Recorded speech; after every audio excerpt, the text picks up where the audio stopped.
Assalamualaikum warahmatullahi wabarakatuh. Okay, we have a laptop motherboard here that is having problems. Let's check by connecting this motherboard to the power supply. And it turned out to be a short circuit on the power supply sound. When connected to the motherboard, the voltage immediately drops and excess current appears.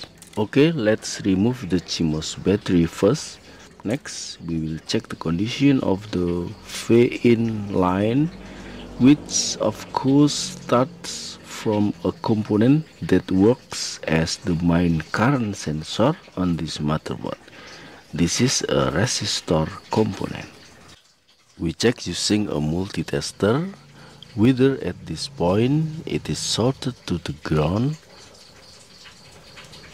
and it turned out to be a short circuit. You can see on my analog multitester. Okay, we will first remove the processor cooler or heatsink, Wi-Fi card and RAM, so we can access all parts of this motherboard.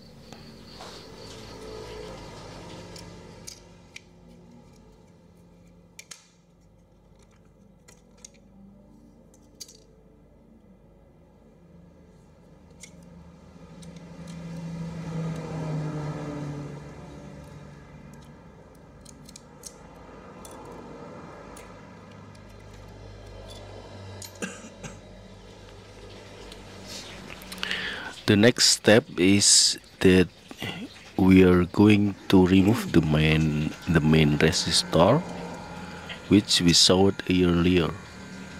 Then later we will provide a low voltage on the main line, which is known as the V-in line.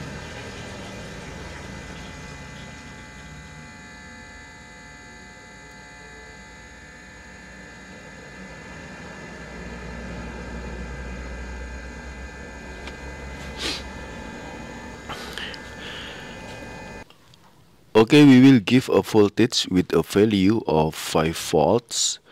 Connect the negative power supply cable to the motherboard ground line.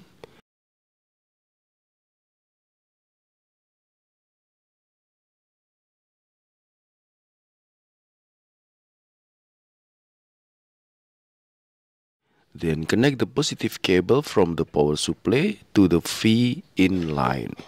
Then a high current will appear in the power supply because this line is short circuit.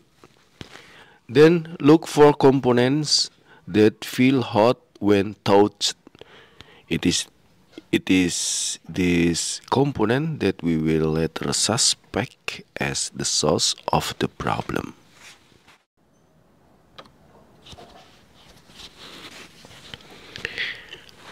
And we find here that there is a SMD ceramic capacitor which feels very hot to the touch. We will remove this component to confirm its condition.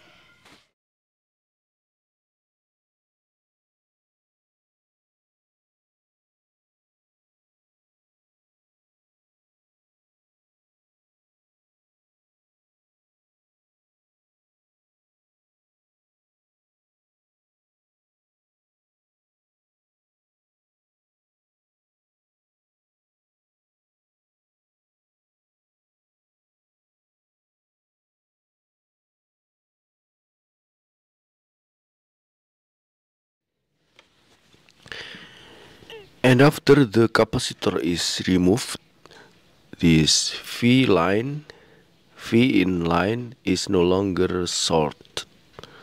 Next, of course, we will confirm the condition of this capacitor. It's really a short circuit between the pins. So we must replace this component with the new one or with other capacitor that its condition is normal. Because this capacitor is on the V-in line, where the voltage value is 19 volts when connected to the charger, and the value is lower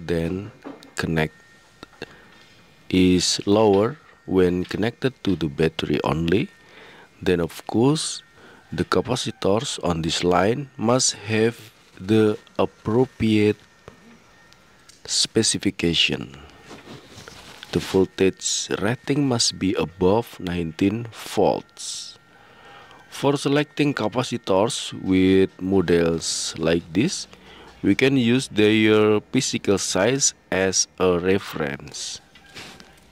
The farad value is not too important for problems like this. What is important is the voltage capacity. It must be above 19 volts. After we replace the capacitor, put back the resistor that was previously removed.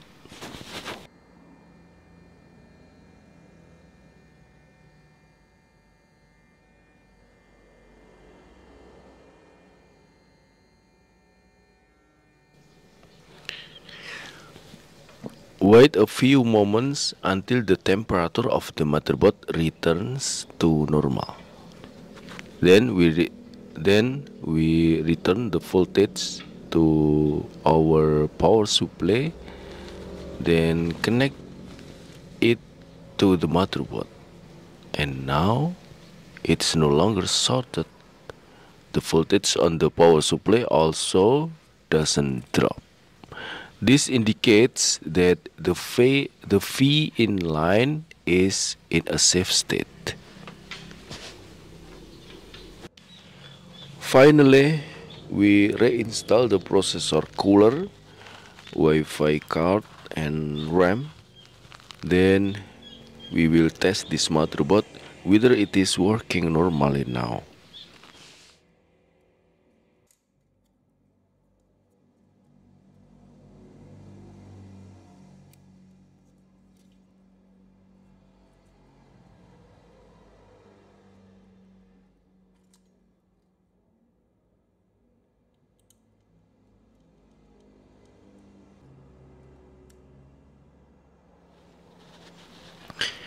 And now the motherboard can work. The processor cooling fan works fine. Fan stops. Then spins again. It shows perfect condition. So I hope this video is useful. Thank you for watching to the end. I hope we can meet again in the next video. Wassalamualaikum warahmatullahi wabarakatuh.